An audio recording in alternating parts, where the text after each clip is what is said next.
What's up, everyone? Welcome back to another episode of Flawless Fatherhood. Today we have a special episode. Yes, a special episode. I don't know where to start, really, okay?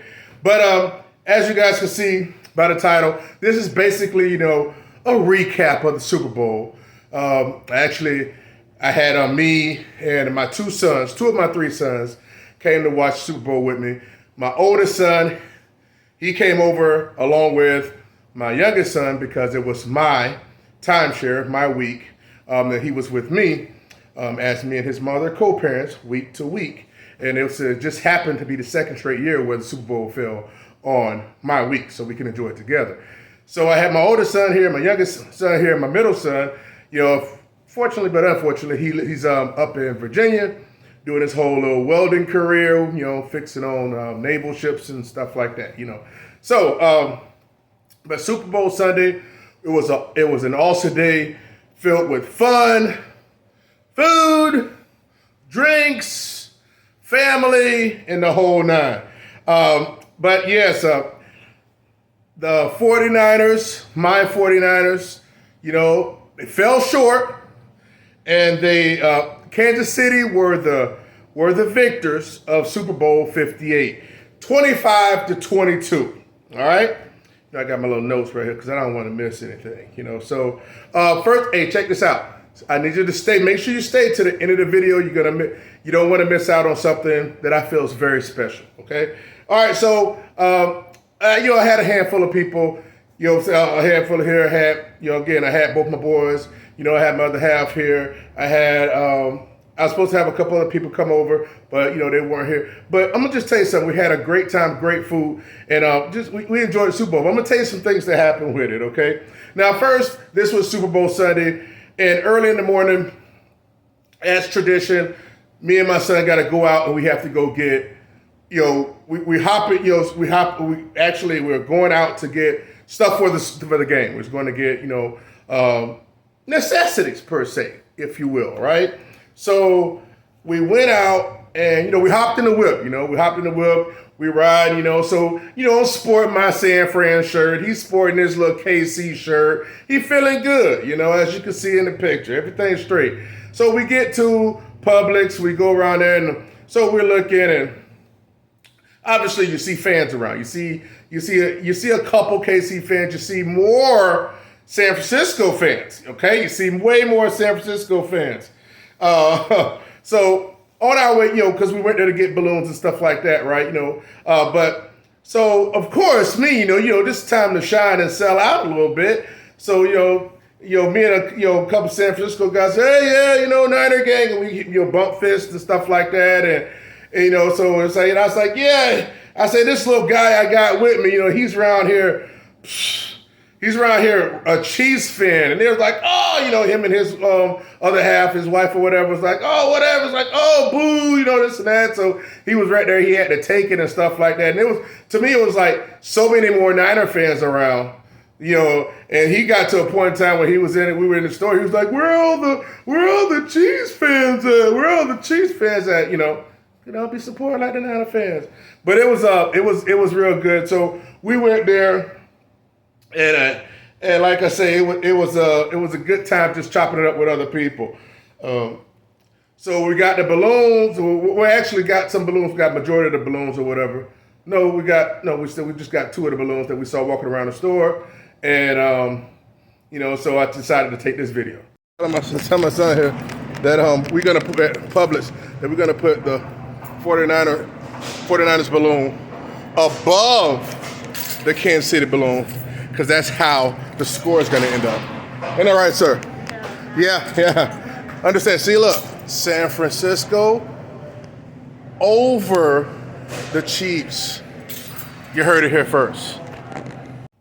Yeah, I had to sell out on them a little bit. I had to. All this is pregame, obviously. You just got to get in the mood. So after we loaded the balloons in, 'cause we got a boatload of balloons, right? Put them into the whip. And we went over to Party City to see if they had any, Super Bowl plates and napkins and stuff. And they're like, I don't know what make you think you're going to come over here the day of to get that type of stuff. And it was all cleared out, whatever. But everything was okay with that. We Then we ran a couple more errands, came back to the house, and then we started getting ready for the game. I was whipping up some cheese. Had some nice. It was what do you call it in the bell peppers? You had the cheese grits with cheese grits with shrimp with cheese grits stuffed in the bell pepper. Oh my gosh! And put them back in the oven. You get them. Oh, so good, so good. But yeah, it was a good time, good pre-game. So check this out. The game started. Okay, before the game started, you know how they do the national anthem, and everything, and someone sing the national anthem. So my other son, he was sitting there, he's doing something on his phone. My younger son was sitting on the other couch. And me and my older son was sitting on the other couch. And then next thing you know, I kind of look over there, right? And I'm like, what is this dude doing? And this dude, let's see what this dude was doing. Can you see this dude? He is literally had his hand over his doggone chest, singing, and while the national anthem was going on, just pouring his heart out, his phantom out right away. He wasn't standing up, but you don't need to. But it was. I was like, look at this dude, so gung ho about it. Look, I'm a San Fran fan, but I'm not. I have a different position about football and knowing what it truly is, and not really authentic. But he was into it, so the game got started, right? The game got started. San Francisco started out well and was scoring and playing defense well, and I pretty much saw what time of day it was. But Kansas City was about my youngest son obviously like Kansas City, so they were about to go down there and score. And the running back for Kansas City, Isaiah Pacheco, ended up fumbling on the 3 or 4 or 5 yard line when they was about to go in there and score. And all of a sudden, probably a couple, maybe when they went to commercial, something like that, through the change over the turnover, I looked over at him. I got my youngest son, my older son's attention. I said, look at him. And he looked at him, he's like, is he? And so I like, hey, Bright. And I like, and when he turned and looked at me, when you know your children, his eyes were it's just watery, holding it, And I was like, son, don't do that. And as soon as I said, he started wiping, the tears started dropping. He started wiping away the tears. Now, I'm going to be honest with you. I got bothered. I didn't get upset, but I got bothered. Not because he was crying, because that's the fandom. I got upset because the way I feel about, professional sports and stuff like that, that it's not authentic. I think it's a little scripted and staged and stuff like that. And, it made me feel some type of way that my son was feeling sad and showing the emotion over this at 10 years old, or whatever, so it was kind of like, I didn't like this. So I had a little talk with him about it. Nothing that I was like, it was not his fault or anything. That's his passion with his team, so that he likes. I was like, son, look, it's just football. Don't worry about it. You're going to win some, you're going to lose some. Plus, it's still early, just, try not to put so much into it. Enjoy it, just give him a little pep talk or whatever, But I was like, I hate the way doggone sports and things that are out of our control, even in life in general, that we're so passionate about, that we let sway us. And we're all guilty of it, in one way, shape, or form, So the game kept going on. So, the game kept going on. And it got to halftime, and but before we started talking halftime, hey, come here, son, come here, yeah. I need y'all, just to see this big baby. And look, he's still sporting Chiefs stuff. Say what's up to everybody. What's up? Yeah, so he still got his little Chiefs crap and everything. Get out of here, get out of my video, man. So it was a real, it was a moment, to where I go through some things myself, so, I've been a fan for a long time too, As a 49er fan, I was there when it was starting to get good, and I had to go through a lot of crappy years. So I let them know, look, you're riding the wave now, man, but it's going to be tough. When y'all have some years, it's going to truly disappoint you. You're not going to make the playoffs, get kicked out of the playoffs, so enjoy the ride now. So it was one of those things. So halftime came. We did, we ate during halftime, and kept just, enjoying family time. And let me ask you guys a question. What do you guys think about the Usher Raymond halftime show? Did you like it? What grade do you give it? Do you give it like a B, C, or whatever, And you can even use pluses and minus. So if you give it an A plus, or if you give it a B minus, I like to know from everybody that's watching, because I watched the whole thing.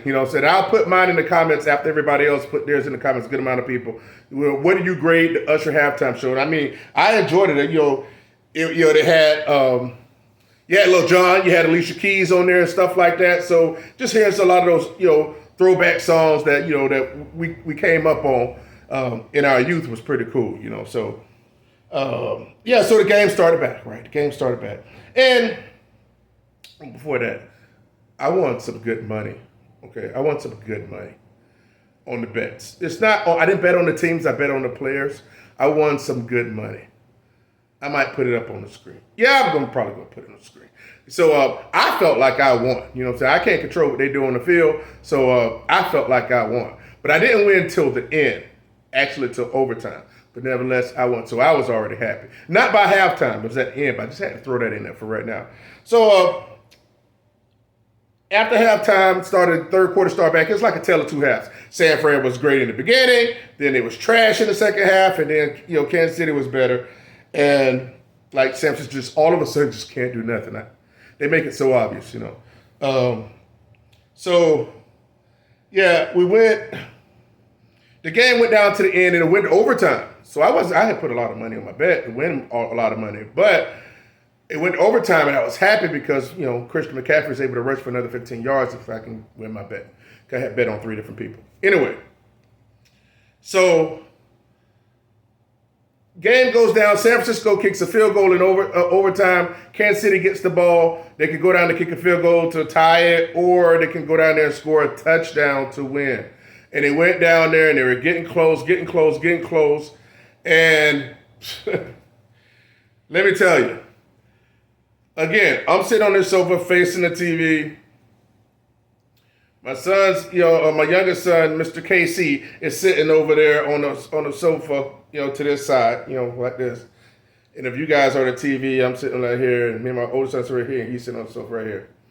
And when they went down there and scored their last TD, he hops up and runs and shoots into the room. I'm like, he was like, shoot past us and go in his room. So, I knew he was excited. So I just hopped up real quick. I just grabbed the phone and popped up real quick, and I just pressed record, and I started recording them. Man! Huh? 2 in a row, man! 2 in a row! That's how geeked up he is, though. 2 in a row! Feeling good? Yeah. Oh, boy. He went from tears earlier. Yeah. I put your Facebook saying about you was on them tears on you. Now he's ecstatic. You just don't know how to act. Congratulations, son. Oh my goodness.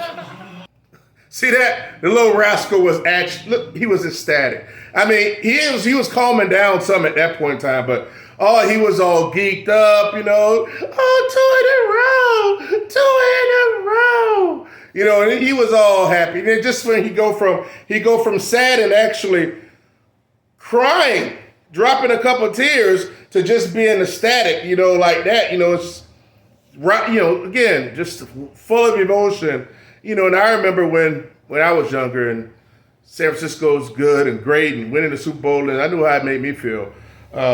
So I get it. I was happy for him. I won my bet, and actually when I won my bet in early in overtime, I was like, yeah, they didn't know how much I won. You know what I'm saying? I ain't tell them till later. But I was like, yeah, come on, bro. I said, nah, it's on you. Come on, now. That's all y'all got to do is go down here and score. I was really rooting for him at the time. Because even though I was pulling for San Fran, I'm a San Fran, I pull for him. I'm not my fan card, I don't care. I can have it revoked because I'm not really that passionate about football like that as a fan perspective because I see it different, because I know it's manipulated. But that's neither here nor there. So I was rooting for him. So when he was happy and you saw how it made him happy, I was happy that he was actually happy and he was able to enjoy it. So he wore his little one of his handful of Kansas City shirts to school, and he was all flexing with his friends the next day. So I thought about letting him wear his necklace, but no, he'd probably got in trouble with that. So, been showing out too much, but it was a good time. It was a good time. And as you guys see that video, and I, people saw it on my social media and stuff like that on my Facebook. People are like, "Oh my gosh, that was such a special moment and everything." It felt, that was, you can always keep those memories. And it's just like, that's one of the main reasons why I'm doing what I'm doing as a father's rights advocate. So I can help men secure these moments. Look, because as fathers, we've all been in a situation to where everything's great in the beginning of a relationship, in the beginning of starting to making a family. Maybe you married or you're unwed. But when relationships end, things don't always end up great and always don't end up like, hey, we're just going to shake away and walk away and just be amicable. Breakups don't happen that way. Divorces don't happen that way. People are broken. People are angry. People are resentful, one or both sides. And usually the person that has the advantage with the child uses the child against the other person. That's normally a mother versus a father. Now it was used to be our kid. Now it's my kid. And that is why I'm doing what I'm doing, to be able to help fathers secure their time in the event of an unfortunate breakup or divorce. The system won't teach you things you need to do. They won't teach fathers to, hey, don't leave the home. Don't leave the marital home for separation. Because they've programmed in us to leave the home. And I'll show you ways in which how they actually program us that on movies and stuff like that here shortly. I got content coming out for that. Or allowing the mother to leave with the kids. If you're married, you have equal rights to the child. And if you're unwed, guess what you got to do?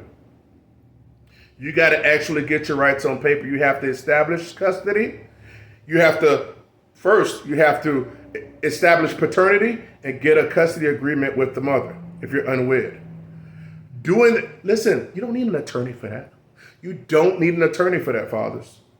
Because guess what? Once you get that done and once you come to agreement, may it be for time sharing, child support, if you live together or what, if an unfortunate breakup happens, guess what? The paperwork's already done.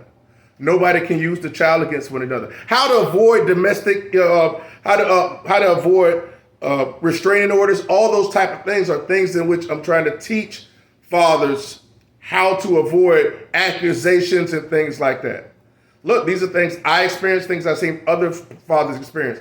7 to 8 out of 10 fathers that don't have their children lost their children because of a restraining order or some type of violation into where they had a restraining order put against them. May it be a true allegation or a false one. You have to avoid those, okay? And nowadays, I saw a lot of times a vindictive mother has to do is say, oh, he did this to me. But anyway, not to rant on about that, I want to be able to help fathers secure and be able to always have their time with their kids. I did not sign a birth certificate with my youngest son. We need to get out of this narrative of thinking, oh, that gives you rights. It don't give you rights. It just puts a father or man on the hook for finances for the child. That is it. Have you ever, I'm going to get into that later. You never seen anybody go to jail or get served or go to jail or get in trouble for not signing a birth certificate? No, because it's voluntary. But they program men to think that it means something. It means jack crap. Again, I have my son 50% of the time, week to week. I gets a week, his mom gets a week. So guess what? I can't use the child against him, against her, and she can't use him against me. Nor do we want to, because we put the necessary energy. I'm not concerned about what she does. I wish her the best. She loves on our son. She wishes me the best, and I love on our son. That's all our son does is see their parents happy, although we're not together. It can be done. We just got to break out of these social norms. That's another episode of Flawless Fatherhood. Remember, let me know in the comment section what you thought about the video, and let me know what you rate Usher Raymond's halftime performance. I'll see you guys on the next video. I appreciate you for checking me out. Flawless Fatherhood, where you hear what you need to hear, not what you want to hear. I'm saving the lives of future fathers and the sons and daughters that's going to be involved, that's going to grow up into adults. Man, listen, I need your help. Share this video. And if you're not a subscriber, make sure you subscribe. And make sure you hit that bell notifications so you can know when my video drops. See you on the next time. Flawless Fatherhood. Peace.